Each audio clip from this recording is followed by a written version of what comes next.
Alors ça, c'est extraordinaire, Sadik Beyacharo.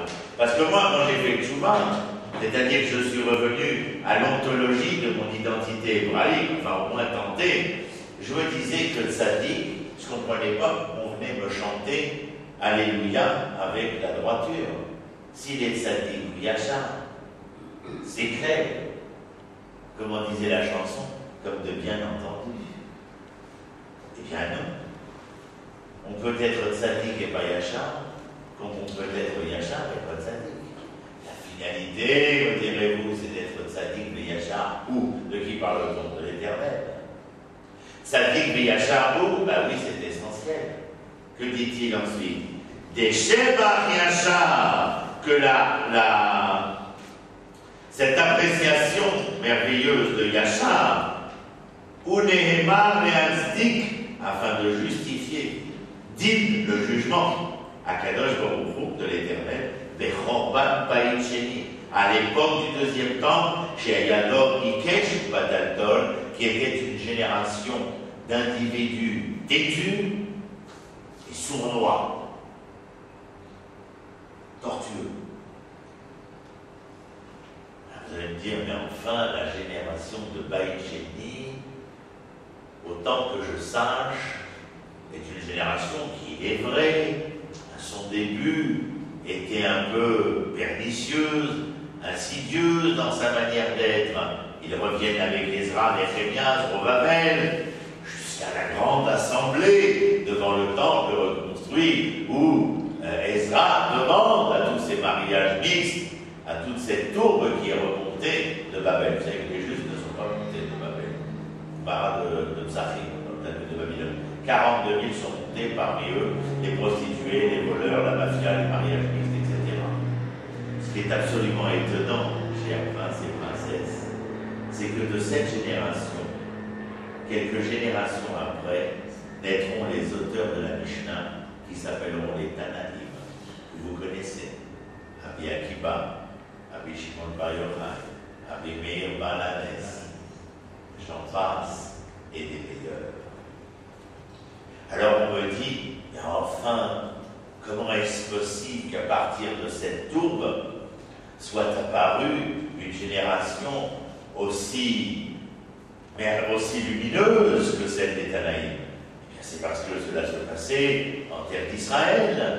La terre d'Israël que nous avons reçue est une terre pour laquelle il est dit, je te donne cette terre en héritage, au rachat.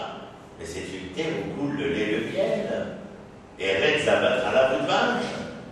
Mais bien sûr que nous pourrions répondre immédiatement, comme cadeau, on aurait pu mieux faire, car une terre où coule le lait et le miel, le lait est une dégradation biochimique du sang, et le miel vient de la baie qui est impure.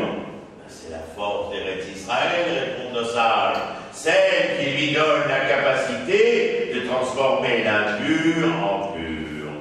De la tourbe au Tanaïm. Extraordinaire.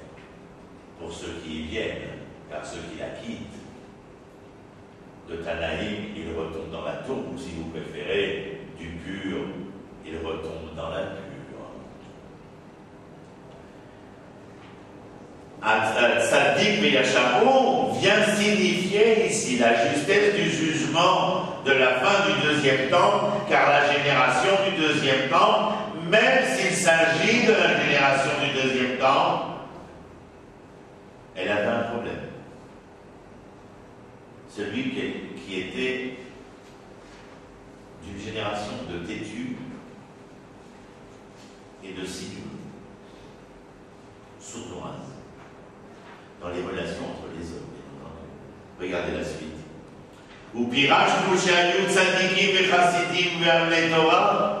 Nous avons spécifié qu'ils étaient des tzadikim, des chassidim, qu'ils étaient des Amlei Torah, pas seulement des tzadikim et des chassidim. Tzadik, c'est tzedek, justice, chesed, c'est la mansuétude. Mais ils étaient Amlei Torah, c'est amal en hébreu. La peine, le labeur avec peine. Labourer, prenez de la peine.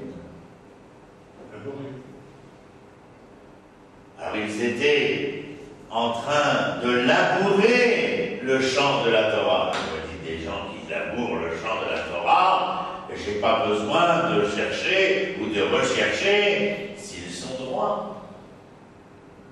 Et pourtant,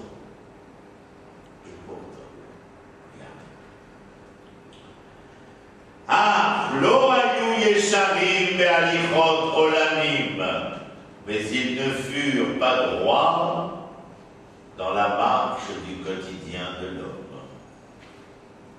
Lo hayu yesharim be'alichot olamim. Ils n'étaient pas droits dans la marche quotidienne de la marche du monde. C'est quoi ce verset? C'est venir nous dire qu'ils n'étaient pas des êtres avec une conscience morale de l'être suffisamment élaborée.